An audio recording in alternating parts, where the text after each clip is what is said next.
আপনাদের সকলের জানা আছে আজকে প্রায় 50 বছর হলো ফারাক্কার অভিশাপ থেকে বাংলাদেশ মুক্তি পায় নাই। বাংলাদেশের জন্য আরেকটা অভিশাপ হিসাবে দেখা দিয়েছে। সব আন্তর্জাতিক আইন লঙ্ঘন করে আমাদের প্রতিবেশী উজানের গজলডোবায় একটা বাঁধ নির্মাণ করেছে, করে তিস্তার এই স্বাভাবিক পানি প্রবাহকে তারা নিয়ন্ত্রণ করে চলেছে। তাদের এই অপ্রতিবেশীমূলক আচরণের কারণে আজকে উত্তরাঞ্চলের লাখো কোটি জনগণ বন্যায়, খরায় দুর্বিষহ জীবন পার করছে। পানির অভাবে তিস্তার বুকে আছে ধু ধু বালুচর। একদিকে পানির অভাবে নষ্ট হচ্ছে হাজার হাজার কোটি টাকার ফসল, আবার কখনো হঠাৎ করে এই দেখেন 2 দিন আগে যেমন হয়েছে, হঠাৎ করে উজান থেকে ছেড়ে দিচ্ছে পানি, আর সেই পানির কারণে বন্যায় ভাসিয়ে দিচ্ছে সাধারণ মানুষের ঘর বাড়ি, কৃষকের আবাদি ফসল ভাসিয়ে দিচ্ছে। প্রত্যেক বছর এই বন্যার কারণে বলা যায় প্রায় সময় বন্যার কারণে এমনকি কোন কোন সময় বছরে 3বারও বন্যা হয়েছে এই অঞ্চলে। আর এই বন্যার জন্য প্রতি বছর তো ভাঙন তো আছেই, নদীর ভাঙন। শস্যের যে আর্থিক ক্ষতি হচ্ছে প্রায় লক্ষ কোটি টাকার আর্থিক ফসলের ক্ষতি হয়। প্রিয় সংগ্রামী ভাই বোনেরা, এই যে 5ই আগস্ট চলে গেল, এই 5ই আগস্টে আমরা দেখি যে একজন পালিয়ে গিয়েছে এই দেশ থেকে, একটা খুনি এই দেশ থেকে পালিয়ে গেছে, স্বৈরাচার এই দেশ থেকে পালিয়ে গিয়েছে। এই স্বৈরাচার একটা কথা বলেছিল একবার, নিশ্চয়ই আপনাদের সকলের মনে আছে। কি সেই কথাটা? স্বৈরাচার বলেছিল, ভারতকে যা দিয়েছি সেটি তারা সারা জীবন মনে রাখবে। তো ভাই বোনেরা, এই ভারত শুধু পলাতক স্বৈরাচারকেই মনে রেখেছে, বাংলাদেশের জনগণকে তারা মনে রাখেনি। সেই জন্যই পানির যে ন্যায্য ঈর্ষা, বঞ্চিত তিস্তা পাড়ের বিক্ষুব্ধ জনগণের মনে প্রশ্ন, পলাতক স্বৈরাচারকে ভারত যা দিয়েছে, বা পলাতক স্বৈরাচার ভারতকে যা দিয়েছে, সেই পলাতক স্বৈরাচারকে আশ্রয় দেওয়া ছাড়া ভারত কি বাংলাদেশে আর কিছু দিয়েছে? কিচ্ছু দেয় নাই। সারা বিশ্ব জুড়ে, প্রিয় ভাই বোনেরা, সারা বিশ্ব জুড়ে কিন্তু সব প্রতিবেশী রাষ্ট্রের মধ্যেই সমস্যা সমাধান কিংবা পারস্পরিক স্বার্থ জড়িত থাকে। নিজ নিজ দেশের স্বার্থ রক্ষা করে প্রত্যেকটি দেশে কিন্তু সমস্যার সমাধান গুলো করে, সমস্যাগুলো নিরসন করে। আমরা সবাই জানি এটি হচ্ছে কূটনৈতিক রীতি। কিন্তু এই যে খুনি স্বৈরাচার পালিয়ে গিয়েছে যে 5ই আগস্ট, আমরা দেখেছি জোর করে অবৈধভাবে ক্ষমতা দখল করে রাখতে গিয়ে নিজেকে সে তাদের সেবা দাসীতে পরিণত করেছিল। বাংলাদেশ ভারত যৌথ নদী কমিশন এবং জাতীয় নদী রক্ষা কমিশন পর্যন্ত সম্পূর্ণ অকার্যকর রেখেছিল। সারা দেশের মানুষ জানে এখনো ভারতের সঙ্গে বাংলাদেশের বিরাজমান ফারাক্কার সমস্যার সমাধান হয়নি। জনগণের, উত্তরাঞ্চলের বিশেষ করে জনগণের বহুল প্রত্যাশিত তিস্তা চুক্তিও হয় নাই। অথচ সকল আন্তর্জাতিক রীতিনীতি ভঙ্গ করে এই পলাতক স্বৈরাচার, এই খুনি স্বৈরাচার প্রতিবেশী দেশকে ট্রানজিট শিপমেন্টের বন্দর ব্যবহার একতরফা সুবিধা দিয়ে গেছে। এইসব চুক্তিতে মিনিমাম ন্যায্যতা পর্যন্ত রক্ষা করা হয় নাই। প্রিয় ভাই বোনেরা, বাংলাদেশের মানুষ মনে করে প্রতিবেশী দেশের সঙ্গে প্রয়োজনের সকল অসম, অন্যায্য এবং একতরফা যে সকল চুক্তি, এগুলো পুনর্মূল্যায়ন কিংবা পুনর্বিবেচনা করা দরকার। প্রিয় ভাই বোনেরা, সবার সঙ্গে বন্ধুত্ব, কারো সঙ্গে বৈরিতা নয়। আমাদের পররাষ্ট্র নীতির এটি হচ্ছে মূল স্লোগান বা মূল নীতি। কিন্তু সময়ের প্রয়োজনে হয়তো এই স্লোগানটি বা এই নীতিটি পুনর্বিবেচনা করা দরকার। বর্তমান বিশ্বে স্থায়ী শত্রু, স্থায়ী মিত্র বলে কিছু নেই, বরং একটা দেশের সঙ্গে অপর দেশের সম্পর্ক হবে পারস্পরিক স্বার্থ রক্ষা, ন্যায্যতা এবং প্রয়োজনের ভিত্তিতে। সুতরাং সম্পর্ক রক্ষা করার ক্ষেত্রে নিজ দেশের এবং জনগণের স্বার্থ রক্ষাই হতে হবে প্রথম এবং প্রধান অগ্রাধিকার।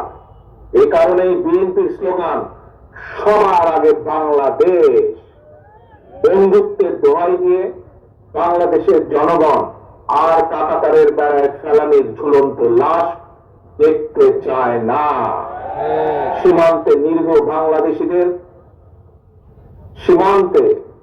বাংলাদেশিদের রক্তাক্ত মনোদেহ আর বাংলাদেশের মানুষ দেখতে চায় না।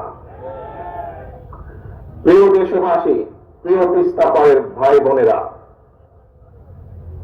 প্রতিবেশী দেশ ভারত যদি পানির ন্যায্য হিস্সা না দেয়, তাদেরকে যদি দেরি করে, তিস্তা চুক্তি করতে অনীহা দেখায়, তাহলে দেশ এবং জনগণের স্বার্থে, জনগণকে বাঁচাতে, কৃষিকে বাঁচাতে, কৃষককে বাঁচাতে, নদী বাঁচাতে, নাব্যতা রক্ষা করতে, তিস্তা সমস্যার সমাধানের জন্য আমাদেরকেই আমাদের বাঁচার পথ খুঁজে নিতে হবে। দেশীয় এবং আন্তর্জাতিকভাবে সকল সম্ভাব্য বিকল্পকে কাজে লাগাতে হবে। এবং এই কারণেই আমরা মনে করি পানির ন্যায্য হিস্সা আদায় করতে জাতিসংঘ সহ সংশ্লিষ্ট সকল আন্তর্জাতিক ফোরামে জোরালোভাবে বাংলাদেশের দাবি তুলে ধরতে হবে।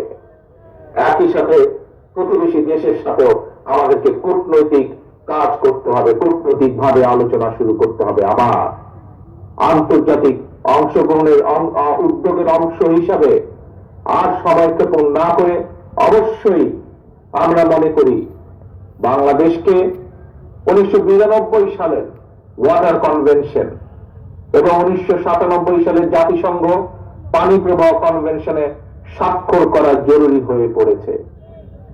প্রিয় ভাই বোনেরা, আন্তর্জাতিক উদ্যোগের পাশাপাশি বিশেষ করে উত্তরাঞ্চলকে মরুকরণ থেকে বাঁচাতে তিস্তা মহাপরিকল্পনা বাস্তবায়নের কোনই বিকল্প নেই।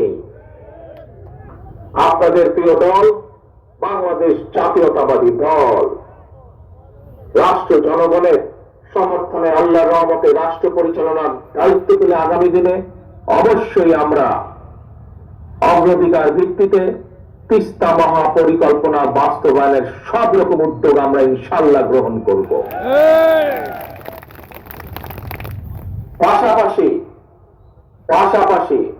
বর্ষা সহ অন্য উৎস থেকে পানি সংরক্ষণ করে রাখার জন্য বাংলাদেশের ভেতরে থাকা তিস্তার ডান পাশের 7টি নদী এবং তিস্তার বাম পাশে 5টি শাখা বা উপনদী, এগুলোকেও খনন করা অত্যন্ত জরুরি। এগুলোকেও খনন করতে হবে আমাদের। এছাড়াও পানির বিকল্প উৎস তৈরি এবং পানি সংরক্ষণের জন্য নদী ও পানি বিশেষজ্ঞদের পরামর্শ অনুযায়ী দেশের বিভিন্ন স্থানে জলাধার নির্মাণ এবং পুনরায় শহীদ জিয়ার সেই খাল খনন কর্মসূচি চালু করব ইনশাআল্লাহ আমরা। ভাই বোনেরা, আমার সামনে এখানে বহু সম্মানিত মুরব্বী রয়েছেন। সেই মুরব্বীদের উদ্দেশ্যে বলতে চাই, প্রিয় মুরব্বী বর্গ, আপনাদের অনেকেরই মনে আছে সারা দেশে স্বাধীনতার ঘোষক শহীদ রাষ্ট্রপতি জিয়াউর রহমানের খাল খনন কর্মসূচির কথা। তখন একটি স্লোগান ছিল, বিখ্যাত স্লোগান, কৃষকের কাছে, গ্রামের সাধারণ খেটে খাওয়া মানুষের কাছে একটি পরিচিত স্লোগান ছিল, প্রিয় স্লোগান ছিল। কি সেটি? খাল কাটা হলে সারা, দূর হবে বন্যা খরা। প্রিয় দেশবাসী, উত্তর অঞ্চলের সংগ্রামী ভাই ও বোনেরা, দেশের জনগণের সকল গণতান্ত্রিক রাজনৈতিক মানবাধিকার কেড়ে নিয়ে ভোটের অধিকার ডাকাতি করে পলাতক স্বৈরাচার দেশে মাফিয়া সাম্রাজ্য গড়ে তুলেছিল। এই পলাতক খুনি স্বৈরাচারের আমলে জাতীয় নির্বাচনকে খেল তামাশার বিষয়বস্তু বানিয়ে ফেলা হয়েছিল। জনগণকে বিগত 15টি বছর ভোট দিয়ে সংসদ সরকার অর্থাৎ জনগণের নিজের সরকার প্রতিষ্ঠা করার কোন সুযোগ দেওয়া হয় নাই। ছাত্র জনতার গণ অভ্যুত্থানে গত 5ই আগস্ট এই মাফিয়া, এই খুনি স্বৈরাচার পালিয়ে যাওয়ার পর থেকে জনগণের অধিকার পুনঃপ্রতিষ্ঠার সুযোগ এবং সম্ভাবনা আবার তৈরি হয়েছে। ভোটের অধিকার প্রয়োগ করে জনগণের কাছে দায়বদ্ধ একটি গণতান্ত্রিক সরকার প্রতিষ্ঠার সুযোগ। কিন্তু গণতন্ত্রের পক্ষের শক্তি কিংবা সরকারের কোন হঠকারী সিদ্ধান্তের কারণে যাতে এই খুনি পলাতক স্বৈরাচার আর তার দোসররা পুনর্বাসনের সুযোগ না পায়, সে ব্যাপারে আমাদের সকলকে সতর্ক থাকতে হবে। সে ব্যাপারে আমাদের সকলকে ঐক্যবদ্ধ থাকতে হবে অতীতের মতো। গণতান্ত্রিক দলগুলোর পক্ষ থেকে জাতীয় নির্বাচনের কথা শুনলেই অন্তর্বর্তীকালীন সরকারের কেউ কেউ বিচলিত হয়ে ওঠে। প্রিয় দেশবাসী, প্রিয় ভাই বোনেরা, আমাদের অবশ্যই মনে রাখা প্রয়োজন, জাতীয় নির্বাচন নিয়ে এক এক উপদেষ্টা এক এক রকমের বক্তব্য এই খুনি মাফিয়া চক্রের সামনে বিশৃঙ্খলা সৃষ্টির পথ সুগম করে দেয়।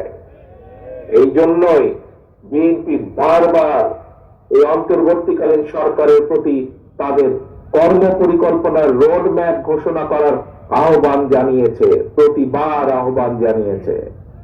তিস্তা তীরের প্রিয় ভাই বোনেরা, 2 দিন ধরে আপনারা আপনাদের দাবি নিয়ে তিস্তা পারের 11টি পয়েন্টে আপনারা কর্মসূচি পালন করেছেন। আপনাদের এই আন্দোলন অবশ্যই ইনশাল্লাহ বৃথা যাবে না। আপনাদের এই আন্দোলনের তিস্তা মহাপরিকল্পনা বাস্তবায়ন ত্বরান্বিত হবে ইনশাল্লাহ। জনগণের ভোটে বিএনপি রাষ্ট্র পরিচালনার দায়িত্ব পেলে অবশ্যই আমরা সকলকে সাথে নিয়ে তিস্তার সমস্যার সমাধান করব। তবে এই যে একটু আগে যতগুলো কথা বললাম যে কিভাবে আমরা কি কি উপায় কি করব তিস্তার পাড়ের মানুষের সমস্যার সমাধানের জন্য, কিভাবে তিস্তা মহাপরিকল্পনা যে বাস্তবায়ন করব বা বাস্তবায়ন করার যে অঙ্গীকার করেছি, এই কাজ যদি আমাদেরকে করতে হয় তবে আপনাদেরকে একটি দায়িত্ব পালন করতে হবে, কাজ করতে হবে। সেজন্য আগামী জাতীয় নির্বাচনে আপনাদেরকে দল বিএনপির পাশে থাকতে হবে। বিএনপির দরকার আপনাদের সমর্থন। আপনাদের সমর্থন থাকলে, দেশবাসীর সমর্থন থাকলে ইনশাল্লাহ আমরা এই ধরনের তিস্তা সহ আরো যেই কাজগুলো আছে ইনশাল্লাহ সেই কাজগুলো বা সেই সমস্যার সমাধান করার আমরা সুযোগ পাবো ইনশাল্লাহ। প্রিয় ভাই বোনেরা, ইনশাল্লাহ ভবিষ্যতে তিস্তা পারে নয়, দেখা হবে আপনার গ্রামে আর দেখা হবে আপনার ঘরে। আসুন, এই যে গত 2 দিন ধরে আমরা সকলে মিলে এখানে আছি, এই যে হাজারো লক্ষ মানুষ গত 2 দিন ধরে যে আপনারা এখানে প্রতিবাদ গড়ে তুলেছেন, সারা বিশ্বকে দেখিয়েছেন কিভাবে ন্যায্য অধিকার প্রতিষ্ঠা করার জন্য বাংলাদেশের মানুষ, তিস্তা পারের মানুষ ঐক্যবদ্ধ হতে পারে নিজেদের অধিকার আদায়ের জন্য। আসুন, আজকে এই 2 দিনের এই কর্মসূচিতে আমরা প্রতিজ্ঞা গ্রহণ করি। কি সেই প্রতিজ্ঞা? সেই প্রতিজ্ঞা হলো জাগো বাহে তিস্তা বাঁচাও, জাগো বাহে বাংলাদেশ বাঁচাও। এই হোক আমাদের স্লোগান, জাগো বাহে তিস্তা বাঁচাও, জাগো বাহে দেশ বাঁচাও। আসুন, এই হোক আমাদের স্লোগান, এই হোক আমাদের শপথ আজকে। আল্লাহ হাফেজ। বাংলাদেশ জিন্দাবাদ, বাংলাদেশ জাতীয়তাবাদী দল জিন্দাবাদ।